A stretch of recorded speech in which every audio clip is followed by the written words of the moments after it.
There was a boxer. Right. Okay. And in most origin stories for Spider-Man, Peter goes into a boxing ring and Wrestling ring. or wrestling ring. Yeah. And that's where he gets the persona. And his uncle's killed outside the wrestling ring. Yeah. So I know there was After something. Peter lets the thief guy go. go. Yeah. Go.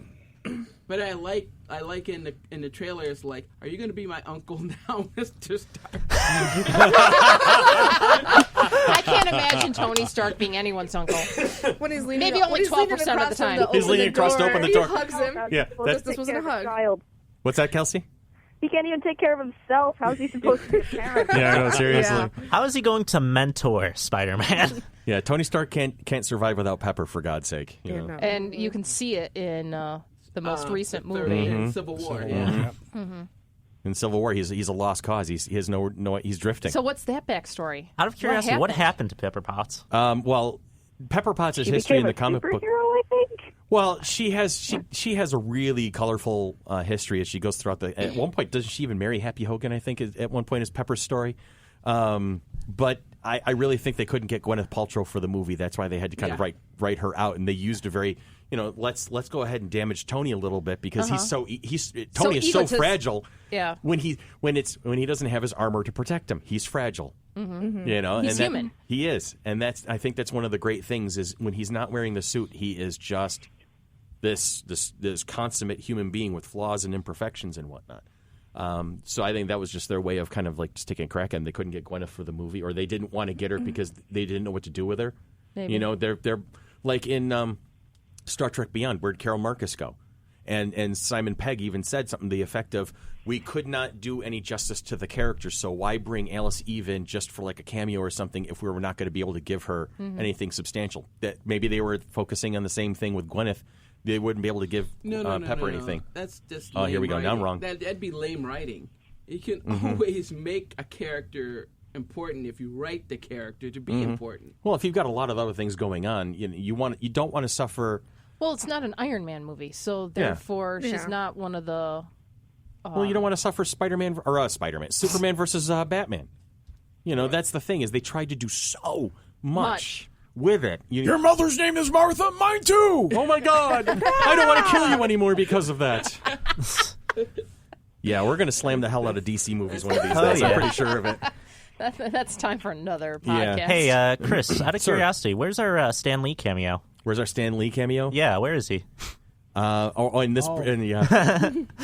Excelsior. There he is. How you doing, Stan?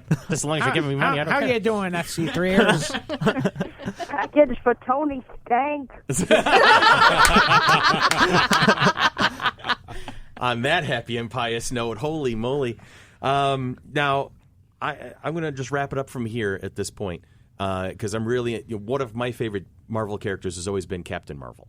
Carol Danvers. Oh, I was about to say which one. Yeah, I was going to say, that's why I specified. Billy Batson? Well, you just said holy moly. Yeah, I did, didn't I? Yikes. I'm crossing my own universes. Cross the streams. Mary Marvel and Captain Marvel. There you go. Captain Marvel Jr., Freddie Freeman. Oh, wow. Yeah. All right, but I've been looking forward to seeing Carol Danvers because, for me, she has been one of those kind of definitive characters for a lot of the comic books I've read.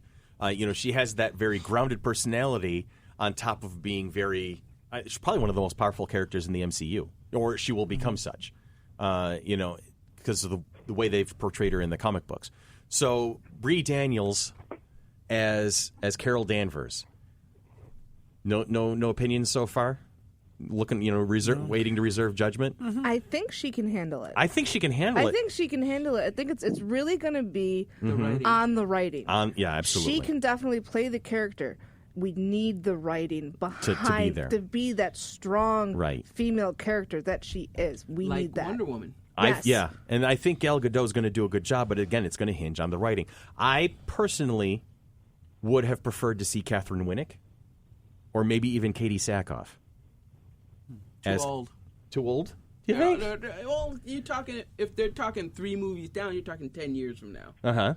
But Katie has aged really well. I gotta say. Yeah, as a fan of Longmire, I have to agree with you. Yeah. All right. You know what I mean? It's like you got to talk to Plus, the studio isn't the people first about that. isn't the first movie where she's making an appearance 2019? Probably Infinity War. Okay. I'm thinking. But that'll be That's just a 2019, cameo. I believe. Yeah. So you're still talking two years from now, Yeah. and then 3 movies after that. Uh-huh. Yeah. So you're talking. My you know what? question is, Go ahead. Chris Evans is not after he's stated that he's going to stop making movies as Captain America. There's so many different quotes on that right now. Chris Evans would like to be more in the. He's always said he wants to be a director. He's learned enough about movies being in front of the camera. He wants to be behind it now. But he has also said, especially after Civil War came out, he said, if they need me to come back and do the Captain 1 or 2 more times, I'm okay with it. But he really wants to kind of float behind the camera at this point, I think. So you may not see Steve Rogers as Captain America much longer, which brings up another point. We can probably close up the conversation on this. With these actors aging, but these characters, are they aging with them? Do we recast them? Do you see anybody else as Tony Stark? Do you see anybody else as Steve Rogers? Well, that's why they got there's a new Iron Woman in the comics. Ironheart. Yeah. Ironheart. Riri Williams is the character. And they've got different versions of Captain Marvel. Right. Different versions of Marvel. Captain America. Yeah. So it's like... Are they setting up... I don't have a problem with recasting it and keeping the character the same age the way... Batman was 1930. Yeah, exactly. I've got no problems recasting. I'll jump off the MCU for a moment. Marvel movie, Wolverine, Hugh Jackman. He's doing his last run as Old Man Logan. Yeah. Because he can't do Wolverine who doesn't age. Yeah. Yeah, he's Exactly. aging. Now, I'll throw it out there. Who would want to see Tom Hardy as Logan? Sure. Or maybe I'm willing to give anything a try once. Or let's cast the right height for a change of pace and say Daniel Radcliffe as Logan. And I'm not. You're a wizard, Logan. Actor. Then you need a What was that, Canadian. Kelsey? Was that Kelsey? Radcliffe is a very versatile actor. I don't know. He's been desperately trying to branch out so much, and everybody's just like, "Oh, hey, look, it's Harry Potter." Yeah, Well, he's Seriously. having He would definitely need to bulk up. I think he's having the Tom Baker issue because after Baker was on Doctor Who for so long, he just couldn't branch. He wanted to get out so he could branch out and not be thought of as only the Doctor, and that didn't never work. worked out for him. So when you stick around in something for too long, it can backfire on you. I think you can recast and not have to reboot. Just maybe even make a self-reverential nod to it. Hey, you got your haircut or something. Yeah, like there you that. go. Yeah. There's something different about it. When Don Cheadle took over Yeah, Rhodes. exactly. Yes, That type of I'm thing. here. It's me. Get over it, and then moved on. Or spoiler alert from the comics. I mean, if we find out that Captain America is really a secret Hydra agent, you can always change his Blasphemy. change who he is at that point in time Yeah. too. True. Already. Yeah, that's that was just That deep cover, was done to crazy. sell comics. Yeah. That was stupid. All right, well, this conversation can carry on and on. It really could go. 3 hours later.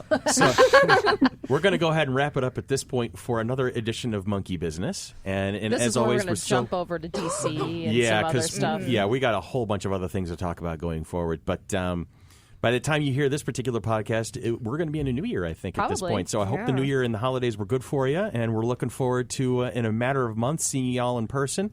And it was but- great to have Sybil in the and studio Sybil in the with studio. us. It was wonderful. Woo! You have a safe drive back home to Pittsburgh. Oh, I will. All right, and we will see you all again very soon. So for all the gang, this is Chris, and thank you. Do we have a tag? We have a tag. We're ready for the out Okay. cue. And Sybil's going to take it. This has been Monkey Business, a Mighty Monkey production.